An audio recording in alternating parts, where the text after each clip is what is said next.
welcome to my tiny off-grid bathroom. A lot of folks ask us about living in a 22-foot Airstream, and most of their questions tend to be around the kitchen and the bathroom. So I thought I would show you guys a bathroom.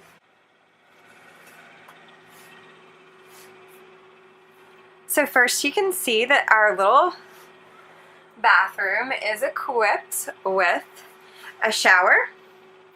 We have a mirror and a sink and a toilet. So everything that you would have at home, just a lot smaller. So let's start with the shower. So it is small, but as you can see, I can fit in here. We have this awesome oxygenic shower head that comes off, and it's like a low flow shower head, so it increases the water pressure but decreases the amount of water that comes out, which is great because it helps us save water for the environment, but also boondocking when we're only relying on the water that we can bring with us in our tanks, so it really helps us save water. It also has this valve here that allows you to turn it on and off by the handle, so that's pretty cool. We love our shower head. You can also see that we keep it very minimal. We don't use a lot of bath and body products, just kind of the bare essentials. There's even an awesome bench in here to sit down, which, ladies, if you know how it is, it's really hard sometimes showering in a tiny space and shaving your legs, and this makes it a lot easier. This tiny mirror is the only mirror that we have in the RV, which is definitely a departure from my old life where I would use my full-length mirror to check out my work outfits every day before work. So this is a pretty typical RV kind of standard issue toilet. The main difference between our toilet and one that you would use at your home is that our toilet has a pedal. So before you use it, you first have to fill it with water. By compressing the pedal about halfway, the water starts to fill. Then you want to go ahead and do your business. And then afterwards, you push the pedal all the way down to flush. And then your waste does go into the black tank, which is kept under the rig. As minimalists, we don't have the need for a lot of storage in our tiny bathroom, which is pretty good because there's not a lot of storage. But I'll just show you a few things that we have. We have this ledge up here, which is pretty much useless because whenever we tote, anything falls out of it. So we just keep a little rubber container here with toothbrushes and toothpaste. And then these are just odor and moisture absorbing sacks so we keep in there. We always keep the window open. That really helps keep things ventilated around here. And then we just kind of have your necessities like you would normally have in a medicine cabinet. We keep them over here. And then I keep like my simple herbal skincare, which I make myself from my own apothecary. Down by the toilet, we just have a little bit of storage here where I keep a mini hair dryer, a mini flat iron, and hairbrush. But we only use it when we're able to plug into land power because that outlet doesn't work at all if we're boondocking. Under the sink is additional storage, but you can see we keep it pretty minimal. Daniel has like one toiletry bag and I have one toiletry bag, and that's about it. Next, I just wanted to show you guys some of the controls in the bathroom because this is a lot different than, you know, your sticks and bricks life.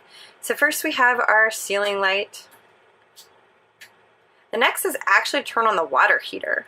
So that's one thing that you got to be conscious about when you're living off-grid in an RV is we need to turn on our water heater about 30 minutes before we want to shower because our water is heated by propane. It takes about that long to get the water heated. That was bothersome at first, but now we're just so used to it. We'll like do it during the middle of while we're trying to cook dinner or something so that we can have our evening showers.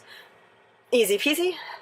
Right here is it tells us that we have about 87.8% of our battery bank left, and we do have 2 lithium-ion batteries that are powered by solar.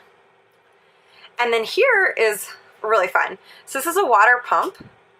We only turn on the water pump when we are fully off-grid, and that's what brings the water from the water tanks to our sink and to our toilet. Now here are some controls that you're really going to want to pay attention to. Batteries, that's a different battery. It's always at 13.5 now because we replaced it with lithium-ion batteries. fresh tank. So that's your fresh water that you have for drinking, showering, filling your toilet, and washing your hands. So that's one you always want to keep an eye on. Right now we're at 75%, which means we use 25%. The next button over here is your gray tank. Gray tank is where the water from your kitchen sink, your bathroom sink, and your shower goes into. So it's dirty, which is gray, but not as dirty as the black tank. Our black tank is at 25%. And you guessed it, the black tank is your pee and poop that goes down from the toilet. So once that gets up near 100, it's time to go and get your tanks dumped. And then also on the back of our door here to the bathroom, we have several hooks for storage, which are quite handy. We use them a lot. And we use the pack towels, the ones that are microfiber and highly absorbent. And we found that those are great for a couple reasons. One is there's no linen closet in this little tiny Airstream, and towels take up a huge amount of space. So we found that those pack towels, first, were space saving. They fold up really flat, and then secondly, they absorb and wick moisture really quickly, which is great in this tiny space. So that was it. You've now seen every aspect of our tiny off-grid bathroom. I would say the biggest difference is with any off-grid situation is that you just have to be a lot more mindful about your utility usage and your water consumption. So things like remembering to turn on the propane tank in order to heat the water about 30 minutes before you want to shower.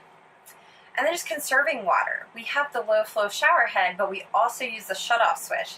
So instead of running the water for your entire shower, what we'll do is we'll turn the shower head on, we'll get wet everywhere, wet our hair. We turn it off. While the water's off, we do our shampooing and our scrubbing of our body, and then we turn the water back on to rinse.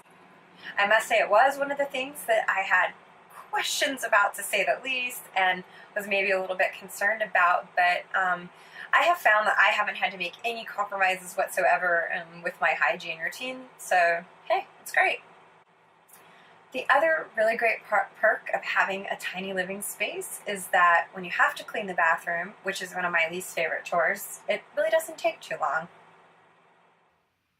Thanks again for watching, guys.